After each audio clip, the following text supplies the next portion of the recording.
আমি একটা কন্টেন্টে বলেছিলাম বাংলাদেশের 13টা জেলায় ভোক্তা অধিকারের কেউ নাই। ফলের দোকানদার যাবেন, কার্টুনের ভিতরে ফল দেয় না, দিয়ে আপনারা ফল দেয়, আমাকে দেয় না। আমি বলছি না, এটা আমার জন্য কেন? তুমি হয়তো আমার ভিডিও কন্টেন্টের জন্য ভয় পাও, তুমি বাংলার মানুষকে দেবে দিতে পারো না। মিষ্টির দোকানে যাবেন, ওইখানে যাবেন কার্টুন মাইপা দেয়, কি আশ্চর্য ব্যাপার। আমি ওই দিন গেছি টাইলসের দোকানে, আপনারা টাইলস কিনতে গেলে জানবেন টাইলস ডিলারে কিনে সেন্টিমিটারে, তারপর ব্যবসায়ী বিক্রি করে পিসে ফুডে, কিন্তু আপনি সেন্টিমিটারে যদি মাপটা দেখেন আপনি অবাক হয়ে যাবেন। কোটি কোটি টাকা, আপনি হয়তো 100 টাইলস কিনলে আপনার অনেক টাকা চলে যায়, সেন্টিমিটার মাপটা আমি মেইন ঘটনাটাই জানায় না। তাহলে ভোক্তা অধিকার প্রত্যেকটা বাজারে থাকার কথা।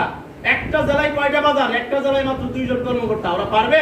তাহলে বাংলার কোটি কোটি ছেলে মেয়ে তো বেকার ঘুরছে, আপনি বাজার রেডি করে প্রত্যেক জেলায় 1000 কর্মকর্তা দেন, বেতন কি আপনি দিবেন? বেতন তো বাংলার মানুষের ট্যাক্সের টাকায় যাবে, তাহলে সমস্যাটা